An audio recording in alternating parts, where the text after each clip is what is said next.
The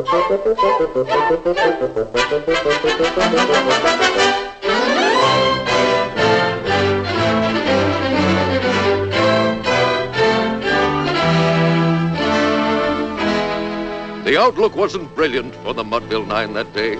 The visitors were leading with 1 inning left to play.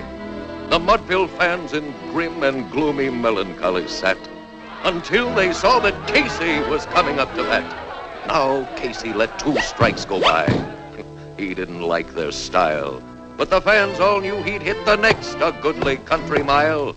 So now the pitcher holds the ball, and now he lets it go.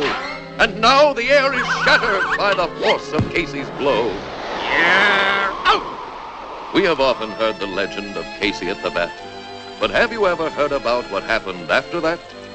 No cheering fans were waiting as he finished his career. Just lovely Mrs. Casey with a secret for his ear. She whispered that a baby soon would come to bless their life, and Casey was all smiles as he hugged his pretty wife. For now he knew he'd have a son to carry on the name and unfurl the Casey banner in baseball's Hall of Fame. Mrs. Casey's little whisper soon became a mighty shout. I'm gonna be a daddy! And cigars were handed out. The boys threw a baby shower for Casey's son and heir. The gifts were baseballs, masks, and gloves, spiked shoes, and bats to spare. When the fateful day arrived, Tom Casey changed his tone, and Dr. Morton knew exactly who was on the phone. Hey, answer the phone, will you? This is Casey. The doctor kept his schedule, leaving Casey on the phone. Hello. Quiet! Then the stork made his appearance, and the doctor headed home. Dr. Martin. Casey was so happy, there was little he could say. He's here, he told his neighbors. And they shouted back, hooray! Casey was so enraptured, he nearly lost his mind. The kid was a natural, a fantastic baseball find. Yoo-hoo! There was something Mrs. Casey had wanted to explain, but old Casey wouldn't listen, so he had himself to blame. As mother's little helper, he dressed their pride and joy, when in the bassinet he found a girl, not a boy. As time went by, old Casey grew accustomed to his fate. His life was sad, till once again, that whisper from his mate.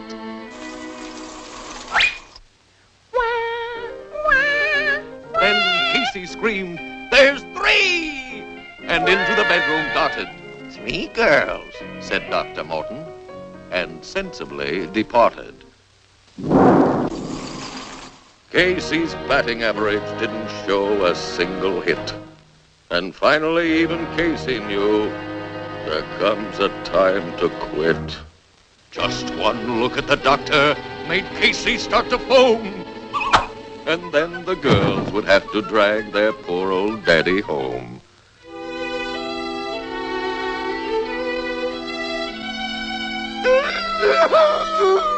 The boys felt sad for Casey, till Cooney realized how often life's misfortunes may be blessings in disguise. So Flynn was sent to tell Casey what the boys had to propose. He said, just see what's going on right underneath your nose. Your girls are baseball players, and they're all right on the beam. Casey'd raised 9 daughters, a ladies' baseball team.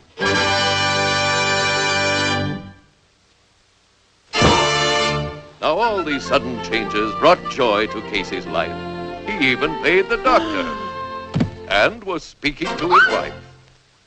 The Caseyettes make changes on the quiet Mudville scene. 9 mighty female Caseys made a wondrous baseball team. His heart just seemed to skip the day his girls were set to play for the female championship. Last call for knotholes.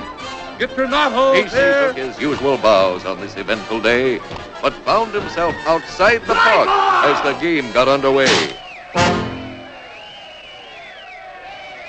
Toss it around! Atta girl, Hartnett! Come on, Casey's!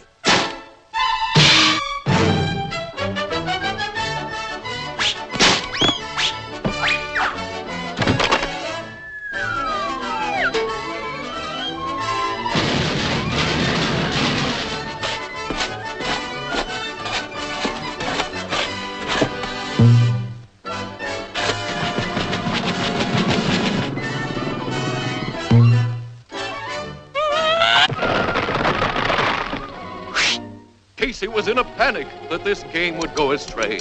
The girls were full of confidence. 'Twas just another game. They knew they'd win it easily, adding luster to their fame. His girls were sure of victory. Good luck had just occurred, with Gin on first, Peg on second, and Jan a hugging third. Come on, Patsy! The Atta girl! strain was breaking Casey, but Casey's girls felt great, 'cause Patsy, mighty Patsy, was advancing to the plate. There was ease in Patsy's manner as she stepped up to her place, while Casey's brow was furrowed. A smile lit Patsy's face.